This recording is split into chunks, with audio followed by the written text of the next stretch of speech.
ازيكم يا جدعان، فيديو جديد بقى جامد جدا. ليه؟ عشان الفيديو ده مش بعمله لوحدي، يعني بعمله مع انا اللي هسال اسئله وهو اللي هيجاوب. ازاي؟ انا بعمل ايه؟ يلا بينا. يلا. المفروض في فيديو الترشيحات اللي فات بتاع اللابتوبات كنت هجاوبكم على كل الاسئله اللي انتوا كنتوا سالتوها، بس بما ان الفيديو كان طويل وانا ما رضيتش اطول الفيديو اكتر ما هو، فعملت فيديو الاسئله في فيديو لوحده، والاسئله دي واخدها من كومنتات اليوتيوب اللي انتوا سالتوني عليها ومن على الانستجرام. اغلب الاسئله انا جاوبت عليها، حاولت اجاوب عليها، يعني الاسئله اللي هي اجابتها صريحه واحد اتنين خلاص كنت بجاوب عليها، بس في اسئله طبعا كانت محتاجه حوارات شويه، فعشان كده هجاوبها في الفيديو ده. ولو عندك اي سؤال تاني غير الاسئله اللي في الفيديو ده اكتبها لي تحت في الكومنتات وهنحاول نجاوب عليها كلها. تنجز يا عم، خش في الاسئله على طول. يا عم خلاص حاضر هجاوب، يلا بينا. يلا بينا. اول سؤال عندنا من ريمو رؤوف، بيقول بجد لابات ابل وحشه جدا والتعامل معاها سخيف جدا. بص يا معلم، ده سؤال مهم جدا. ليه بقى؟ على حسب انت مستخدم ايه. انت مستخدم ويندوز اصلا ولا مستخدم ماك من زمان؟ هو صحيح في حاجات كتيره جدا فيها حوارات عشان توصل لها، يعني عشان تعملها في الويندوز ممكن تدوس زرارين تعملها بسهوله جدا، لكن في الماك لا، انت لازم تقعد تلف وحوالين على مول عشان تجيبها. وفي حاجات رخمه جدا يعني الصراحه، لو انت معاك موبايل اندرويد وعايز تنقل حاجه منه على الماك، انك تحط الموبايل على طول ده مش هيقرا معاك، لا هيقرا ان هو فلاشه ولا موبايل ولا اي حاجه خالص. لازم معاك ايفون. صحيح في برامج بتنقل الكلام ده وبتعمل كده، بس برامج طبعا شليله وحواراتها حوار ولف ودوران على الفاضي. ليه؟ طب ما يقراها فلاشه. بس ده طبيعي يعني عشان الايكو سيستم يكمل. يقول لك انت لازم تجيب موبايل بقى ابل عشان خاطر يبقى الموضوع بالنسبه لك سهل، اللي هو انت وانت مغمض عينيك بتنقل الحاجه. خد بالك الساعه بتخربط في ايدك يا راح الله يرضى عليك. ايه؟ مؤاخذه يا فندم، الساعه عامله خربطه، يعني لو عملت خربطه طول الفيديو بقى انا هقلعها. احنا عنينا ما تعملش كده تاني يعني. وفي حوارات تانية مثلا زي مسح الملفات، مش لازم تنقله سله المحذوفات وبعد كده من سله المحذوفات تمسحه خالص. انت في الويندوز تك بتمسحه على طول. لازم تعود انك تمسحه من هنا لهنا وبعد كده من هنا تمسحه خالص. وغير مثلا لو عايز تنقل صوره من الملف بس تعملها كات، يعني تشيلها خالص. في الويندوز بتعملها بسهوله جدا، هو كات بس. هناك بقى مفيش كات. في الماك بقى لازم تدوس كوماند الت في عشان تنقلها خالص. وكوماند ده من الزراير المختلفه اللي في الماك مش موجوده في الويندوز. ده طبعا غير ترتيبه الكيبورد اللي متلخبطه شويه عن الويندوز. فهو الموضوع تعود بس، يعني انت متعود على نظام ماك او متعود على نظام ويندوز. طبيعي ان انت لو مستخدم ده هتيجي تستخدم نظام تاني هتلاقي فيه حوارات كتير. وده نفس الكلام. امتى يجيب لابتوب ماك؟ بص يا معلم، يجيب ماك في حالات معينه. بص هي حاله واحده بس مش حالات، انك صانع محتوى، فانت محتاج شاشه تكون الوانها ممتازه جدا، لان الشاشات لابتوبات ابل هتلاقيها احسن الوان، اعلى سطوع، بحيث ان انت لو انت بتشتغل في حته مقفوله وطلعت بره في الشمس مش هتحس قوي بمعاناه اللابات التانية مثلا من الاضاءه. تلاقي بقى الاضاءه بهتت والكلام ده. مش قصدي هنا تحت الشمس مباشر، اقصد في نهار الشمس شغال في مكان اوبن اير مثلا، فهتلاقيك عارف تشتغل كويس، مش بتعاني من الاضاءه ومضطر تخش جوه في مكان مقفول عشان تقدر تشوف الشاشه كويس. ده غير ان ابل هتديك اعلى اداء، هتلاقي الاداء بتاعه في المونتاج مثلا اجمد من اي ويندوز تاني في نفس سعره يعني، ومش هتاخد منه حاجه اكتر من كده، يعني مش هينفعك للالعاب. بمناسبه الالعاب، محمد وجيه بيسال بيقول لك ايه، هل ماك بوك اير ام 1 بيشغل بيس 21 مثلا؟ سؤال زي ده. انت مثلا لو عايز لاب للالعاب اكيد مش ماك خالص، ماك مش بتاع العاب. هتلاقي عليه العاب بس العاب موبايل، يعني هتلاقي مثلا اسفل 8، هتلاقي بيس 21 بس اللي هي بتاعه الموبايل اكنك بتلعب على الموبايل بالظبط. فهو مش بتاع العاب ومش مخصص للالعاب، يعني مش هيديك حتى اداء في الالعاب اللي انت عايزه. بص السؤال اللي بعد كده من الاء احمد، بتقول لك ايه، طيب ايه رايك في لابتوبات توشيبا كشركه وايه الافضل فيها؟ ليه اصلا توشيبا؟ بص اولا توشيبا اصلا خرجت من صناعه اللابتوبات بقى لها اكتر من 3 سنين، تمام؟ واحنا في الطبيعي كمان في اللابتوبات بندور على حاجه موجود منها كتير عشان قطع الغيار والصيانه والكلام ده. فانت الافضل تركز على الشركات الموجوده. اصل اي لاب وارد يحصل فيه اي حاجه، ممكن تكون شاري لاب جديد وتقييمه واخد مثلا 10 من 10، اللي هو مفيش واحد اشتكى منه، جايز يحصل فيه مشكله في التصنيع فتحتاج له قطع غيار. انت لو جبت اي ماركه مش معروفه او ماركه مش موجوده في السوق هتتعذب قوي عشان تلاقي له قطع غيار عشان تصلحه. هتضطر ترمي لاب ممكن تكون جايبه 50000 جنيه عشان خاطر مش لاقي له القطعه دي. فانت لاب لو مش متوفر في بلدك، يعني بلدك اللاب ده مش موجود فيها اساسي او موجود بصفه اساسيه او مش موجود له قطع غيار فيها، ما تشتروش افضل. ايوه ده شبه سؤال تاني. ابراهيم عبد الله بيسال بيقول ايه، لو سمحت ايه افضل اتش بي ولا ديل ولا لينوفو؟ بص مثلا السؤال ده اتسالني كتير قوي. بص مفيش حاجه اسمها افضل شركه. ليه بقى؟ ببساطه لانك ممكن اقول لك اتش بي احسن فانت ممكن تروح تجيب لاب وحش اصلا من اتش بي، لان كل اللابات فيها لابات كارثيه، يعني كل الشركات عندها لاب او لابين او 10 لابات، كل لاب فيه مشكله معروفه ان دي مش كانش احسن حاجه. حتى ابل نفسها اللي هي بتاعت الهاردوير الافضل في كل حاجه وشركه وسمعه كبيره، عندها برضو لابات فيها مشاكل من سنه للسنين، وحاولوا يعالجوها بعد كده ولابتوبات دي وقفت وكان فيها حوارات. فما تشغلش بالك باسم الشركه، شوف متطلباتك او الحاجات اللي انت عايزها وتديك قيمه مقابل سعر، طالما الشركه اللي انت هتشتري منها دي ليها خدمات في بلدك ومتوفر لها قطع غيار وصيانه. بقول لك ايه، في حد هنا بيسال على انفينكس. بص انفينكس حلو بس برضو مش اعتمادي، بمعنى الفكره ان هي مش شركه كبيره اثبتت نفسها في اللابتوبات فانت هتعرف تتعامل معاها. هي شركه نزلت لابتوبين وخلاص، وكمان هي مش افضل حاجه في الموبايلات.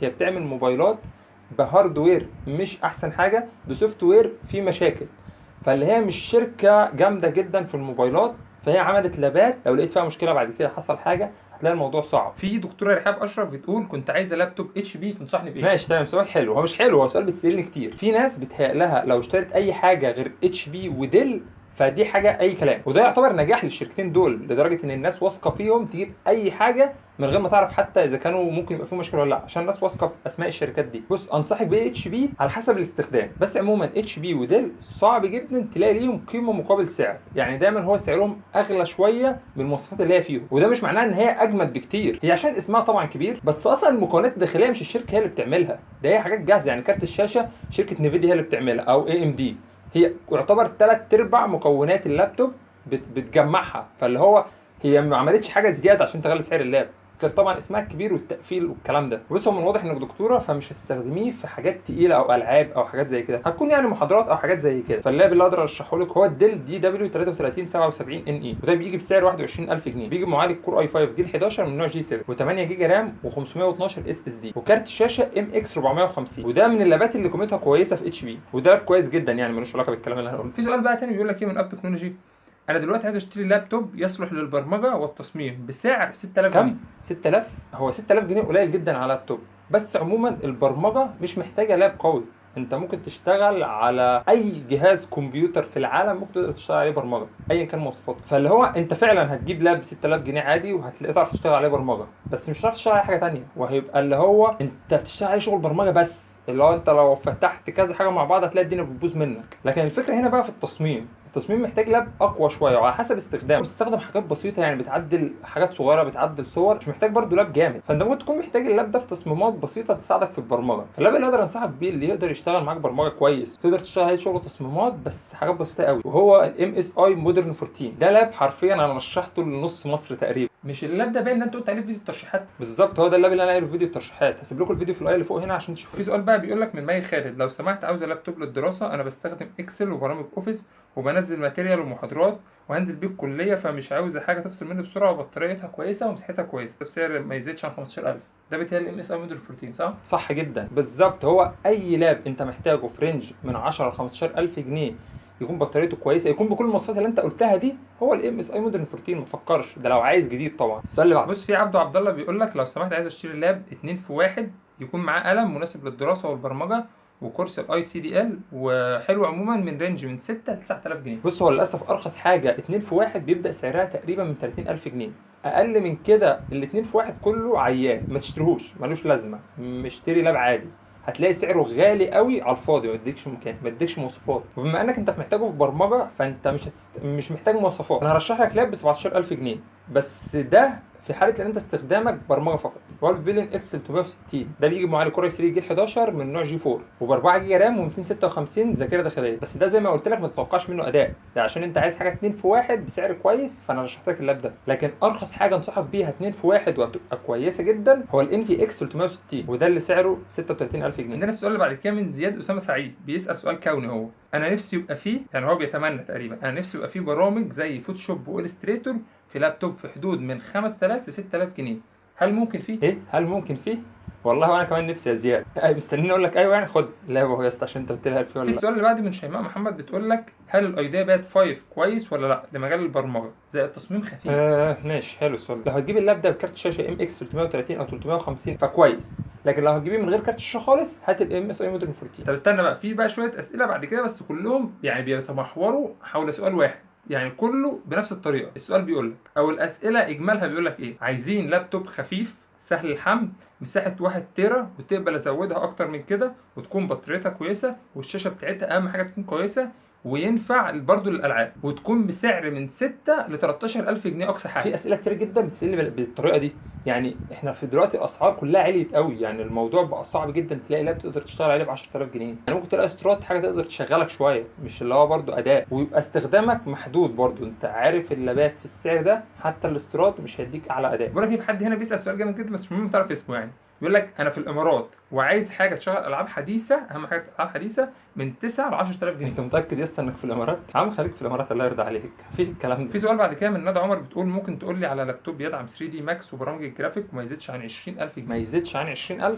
لا، ما فيش حاجه غير استيراد عشان يقدر يشتغل معاك كويس قوي ويقدر يديك اداء كويس، فما فيش حل غير استيراد. وعندك افضل لابتوب استيراد هيديك اداء الاتش بي جي 5. بس مش عايز اقعد اكرر في الكلام تاني، ما تجيبش استيراد غير من حد موثوق منه، وانا شرحت وقلت الاسباب ده في فيديو الترشيحات اللي فات، ومش عايز اقعد اكررها كتير على الفاضي. ما تجيبش لابتوب استيراد غير من حد واثق منه. فلو عايزه تريحي دماغك وتجيبي جديد مش اقل من 25000 جنيه، وده بدايه يعني، ده كده بدايه الاداء يعني، مش اجمل حاجه، لان برامج 3 دي بتحتاج اداء عالي قوي. فاللاب الجديد اللي تقدري تشتريه بالسعر ده وهو لينوفو ايديا باد جيمنج 3. السؤال اللي بعد كده من جيهان خالد بتقول لك اتش بي انفي ولا ديل جي 3؟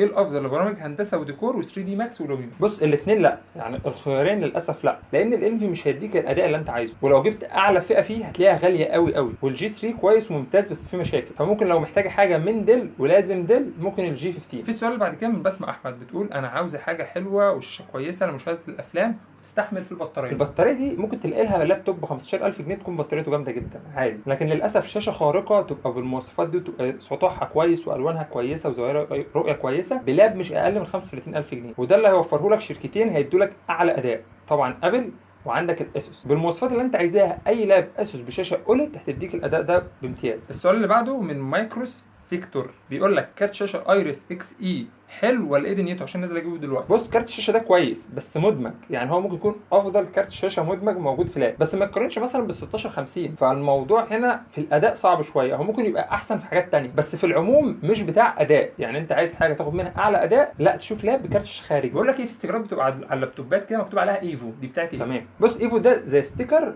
شركه انتل يعني بتديه للشركات اللي محققه المواصفات اللي هي قايله لهم عليها، فانت اي لاب يجي بالستيكر بتاع ايفو هتلاقيه جايب مواصفات معينه من غير ما تقعد تدور فيها، او مواصفات اعلى من المواصفات دي. يعني مثلا اي لاب تشوف عليه علامه ايفو فتعرف اوتوماتيك ايه ان اللاب ده هيديك اداء بطاريه مش اقل من 9 ساعات، بيجي بشاحن سريع، بيجي معالج ايريس، اداء الجهاز كجهاز عادي سريع جدا، بيفتح في ثانيه، يعني اول لما تفتح الجهاز تلاقيه فتح على طول ما خدش وقت معاك. غير انه هيديك شاشه ممتازه جدا، هتلاقي حواف الشاشه بتاعته قليله جدا، غير ان هو هيكون رفيع وخفيف، ويديك تجربه كاميرا كويسه جدا بحيث ان المايك يكون كويس، الكاميرا تكون كويسه، الشاشه تكون كويسه، بحيث ان اللابات دي بتستخدم كبزنس اكتر. في السؤال اللي بعد كده من محمد هاشم بيقول لك تنصحني بايه في سعر من 30 ل 35000 جنيه يكون للجرافيك؟ للديزاين تمام. يعني بص طالما تاخدوا للديزاين، هو اللاب اللي انا هقول لك عليه ده برده ينفع الالعاب، بس هو احسن حاجه للديزاين، وهو الفيفو بوك دي 6، وهسيب لك اسمه كامل هنا. المعالج ده بيجي برايزن 5 5600 اتش، وكارت الشاشه جي تي اكس 1650، و8 رام اس اس دي و512 ام دوت 2. وطبعا الاهم من كل ده اللي هيفيدك جدا في شغل الجرافيك والالوان والكلام ده ان الشاشه هنا بتيجي اوليد. في سؤال بعد كده اللي جامد قوي بيقول لك ايه اللاب اللي يحقق كل المعايير بشرط انه ما يبقاش برده غالي اوفر